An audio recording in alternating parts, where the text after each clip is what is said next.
Good evening, all. Ira Epstein of Linn & Associates with your SPDR ETF wrap-up for this Thursday, and we're at the 8th of April, 2021. Interesting day. Got smashed in game again. Remember, they are coming out with a big stock offering, so this market's given ground about $30 from that approximate time that they said that, so that becomes interesting. URA, that's the uranium stock, up a little bit today. The U.S. and Iran talking through intermediaries, and it appears that they're looking for a way to have a mutual, each one lifts something. So we'd lift some sanctions, they would stop their production. I think this is a terrible deal the U.S. is doing. I don't think you can trust the Iranian government. Not the people, it's not what I'm saying, the government. I think that that is a real problem there, and it will be a problem. They're just plain militant, and what do we get for it? They're going to stop making a bomb? All right. In GameStop, if you take a look, we continue to slip down. The play still possibly getting to that 18-day average. Now, a sign that it's broken a bit too much. Remember, this is a market that was up recently pretty high here, but when they came out with the stock news, you were back here, maybe in the 190 area, I guess, and you've given that ground up. Today's high would be an important number over Friday and Monday. When you have an outside day down and you take that day's high out, it's generally a sign a market's caught some traders there and it wants to give a bounce the other way. That's all I'm pointing out to you. In URA, you're too overbought. I don't like that. The trade had been right here from the long side. This is where the market was set up for the buys. Higher lows, now higher highs. Target, a potential one could have been the Bollinger Band. There's also a window envelope that could have been there right off the bat. And you've been fighting ever since. So now if you take through this 1990, you're probably going back to the 18-day average. Do I think you'll attract new buying with an overbought condition that isn't even in the first step of getting the red and the blue numbers going up and over 80? No, I don't think so. Not the educated trader, in my opinion. PAVE. You know, I wanted to change and get away from using this as the example, but it's doing so many classic things that I can't. Now remember, this is the infrastructure, and we know the Biden administration is over this. I brought this on at the beginning of the year because I saw that, and you can see what it has done. It's been a heck of a nice run in the market. It's not a stock that doubled. That's, you know, that would be a dream, but those don't always happen. You know that. Right now, the short-term trend turned down.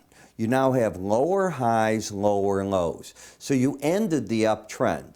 You had your first inkling of it here, if you can see, with the follow-through. So now you've taken out this low. So you got lower highs, lower lows. The pattern is one where the support is the 18-day average of closes at 24.69. You will see over and over on charts that markets, if they're way over it, like to pull back and fight at that number. If they're under it, they'll pull back, but it's often that they'll challenge it a few times. Doesn't have to, but it's something I visually have seen for decades. So I don't want you to think I just noticed this. I am not talking 1 or 2 decades. I am not talking 3. I've got a lot of gray hair, and I love charting. So as a chartist, you look for those type of things. So lower highs, lower lows. A logical first support would be that. Nothing on the chart can turn it instantly bullish with that pattern. As we step over and we look at where the market's at in momentum, it's correcting an overbought condition. So I think the smart money went to the sidelines and they're waiting to see what goes on. In the cannabis ETF, this is what I call consolidation. And this is something that I generally tell traders stay away from. You don't want to be involved, or I can't tell you that you don't want to be. I wouldn't want to be involved in that spinning like that. What's evident here is the 18-day average is acting as the first level of resistance. Potential support could be the lower band because it was back here, and you haven't been able to get up to the upper band since all the way back in February. I just think it's a consolidation that eventually will be rewarding, but not just yet. In the semiconductor, well, all we hear is how there are shortages and the more plants are shutting down and you've got your embedded reading. Now, what does it take to embed? 3 days in a row with both numbers over 80 in the slow stochastic. You didn't have it last Thursday. You got it on Monday. You kept it on Tuesday and Wednesday. Game's done. Now you're embedded. That tells me the market on any form of a break is going to get buying, with traders looking for the upper Bollinger Band on it. Market didn't break today. It's just still moving up. I will contend they'll still be looking for it. If you took my enhanced Bollinger Band course, I teach this exact pattern, what not to do up here and what I think you should do. I'm not going to spill the beans. It's on our website at www.iraepstein.com under the word education. I did a whole new video so I explain how this all works. When we get to XLI, this is the embedded situation. So I think traders were buying this market today. I think they'll get out if the red line closes under 79. Barring that, I think they're looking for the upper Bollinger Band again. Bullish. XLE, still bearish.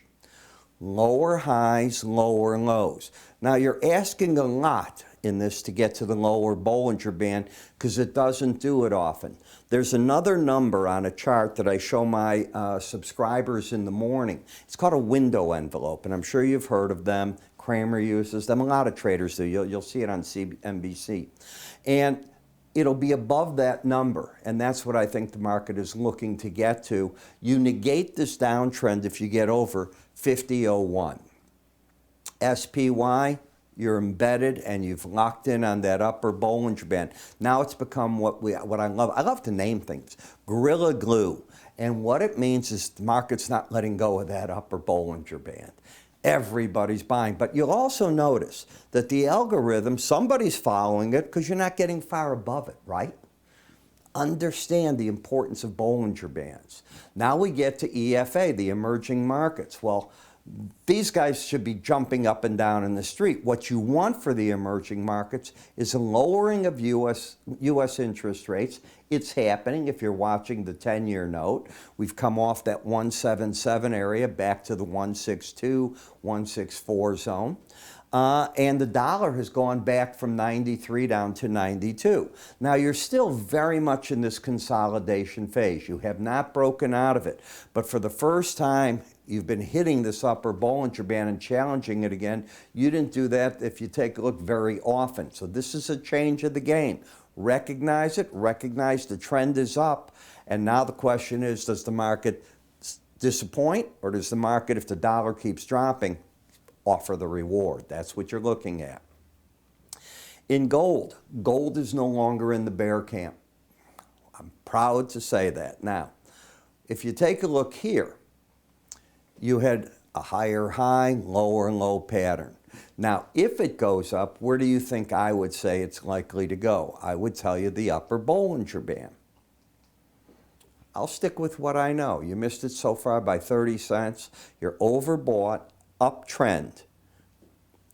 What about GDX? Well, if gold's good, what do you think the miners are? They got all that gold in the ground. Higher lows, higher highs, right into the first resistance. The 100-day average, Bollinger Band. You hit the real first resistance was right here this day, when you hit 34.54, the upper band. You've come back to a bit higher than that, 34.73. It's not material.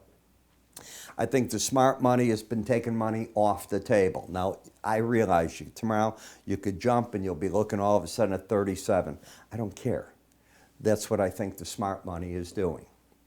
In TLT, this is that contra trend that we've had. Remember, we were dropping precipitously. And all of a sudden I told you, I said, well, I think we're going sideways now. And you're consolidating. That's what you're doing. You're consolidating the higher interest rates. It is not a change of the trend from higher interest rates. I would call it a pause.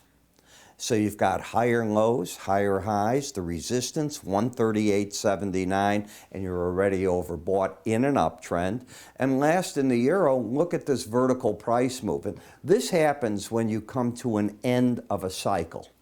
So this big drop that you had, it just ends and nobody rings a bell. My work did. My work made the higher high and you took yourself out of the consistent pattern that began here. of lower highs. Each one of these was a lower high, and you changed the pattern, and you lost the embedded reading. That was important. That calls for an immediate move potential of the 18-day average of closes. You went right there. Well, what's the next move on this chart if you keep running? It'll be a mixture. You don't see the window envelope, but it'll be certainly in the 112.74 as a potential for the market, and you're trying to work your way towards it. It's the window envelope that I'd be looking at, and all of my subscribers in the morning know I cover that with them. So those are the things that I'm looking for. Now I want to explain what I do each morning for you. I'm going to cover long and short-term trades. Saturdays, as you just saw, I'm going to give you weekly charts. So we're going to step back and say, not everybody wants to be an in-and-out trader during the week. And by the way, during the week, in-and-out's not always the case. It's entry points. Sometimes you're sitting with those trades and they turn into long trades. What's wrong with that? That's how a trade is made. So yes, you look at the weekly points, but you like to, a lot of traders want to trade on the bigger scope. That's what I cover for you on Saturdays. I'll actually show you the weekly chart, and if I think there's a close entry, I'll take you right back to the daily so you get a feel as to what that's doing.